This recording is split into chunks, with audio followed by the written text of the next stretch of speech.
Mark chapter 5. They went across the lake to the region of the Gerasenes.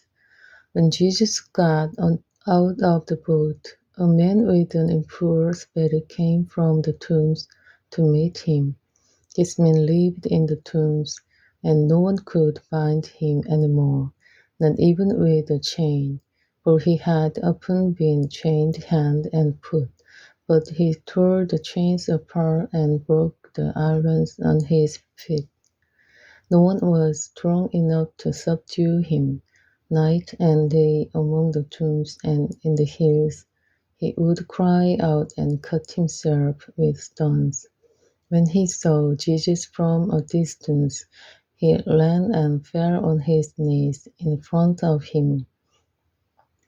He shouted at the top of his voice, "What do you want with me, Jesus, Son of the Most High God? In God's name, don't torture me." For Jesus had said to him, "Come out of this man, you impure spirit." Then Jesus asked him, "What is your name?" "My name is Legion," he replied, "for we are many."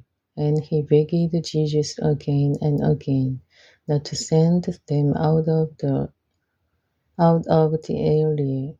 A large herd of pigs was feeding on the nearby hillside. The demons begged Jesus, "Send us among the pigs. Allow us to go into them." He gave them permission, and the impure spirits came out and went into the pigs. The herd, about 2,000 in number, rushed down the steep bank into the lake and were drowned.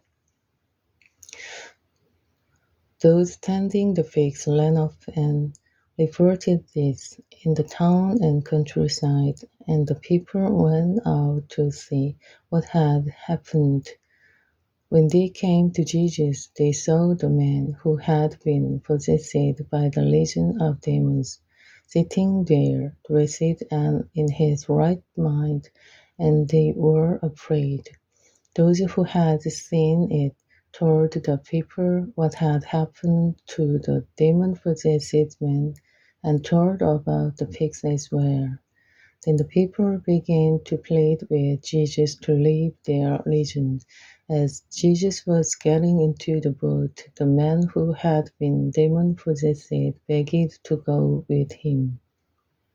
Jesus did not let him, but said, "Go home to your own people and tell them how much the Lord has done for you and how he has had mercy on you." So the man went away and began to tell in the Decapolis how much Jesus had done for him, and all the people were amazed. When Jesus had again crossed over by boat to the other side of the lake, a large crowd gathered around him while he was by the lake. Then one of the synagogue leaders named Jairus came, and when he saw Jesus, he fell at his feet. He pleaded earnestly with him, "My little daughter is dying. Please come and put your hands on her so that she will be healed and live." So Jesus went with him. A large crowd followed and pressed around him, and a woman was there who had been subject to bleeding for 12 years. She had suffered a great deal under the care of many doctors and had spent all she had. Yet instead of getting better, she grew worse. When she heard about Jesus, she came up behind him in the crowd and touched his cloak, because she thought, "If I just touch his clothes, I will be healed." Immediately her breathing stopped, and she felt in her body that she was freed from her suffering. At once Jesus realized that power had gone out from him. He turned around in the crowd and asked, "Who touched my clothes?" You see the people crowding against you.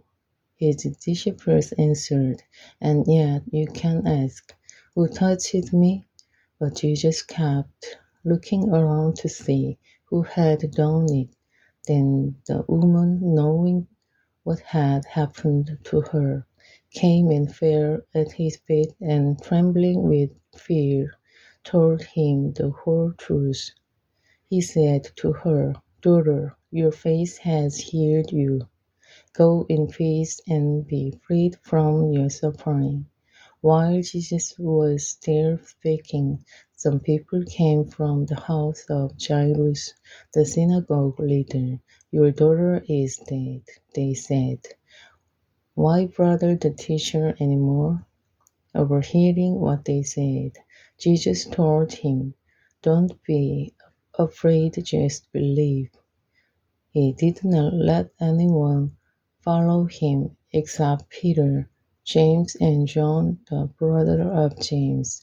When they came to the home of the synagogue leader, Jesus saw a commotion with people crying and wailing loudly. He went in and said to them, "Why all this commotion and wailing? The child is not dead, but asleep." But they laughed at him. After he put them all out, he took the child's father and mother and the disciples who were with him, and went in where the child was.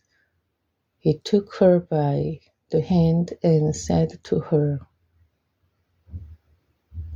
"Talitha cum," which means, "Little girl, I say to you, get up." Immediately the girl stood up and began to walk around. She was 12 years old. At this they were completely astonished. He gave strict orders not to let anyone know about this, and told them to give her something to eat. Amen.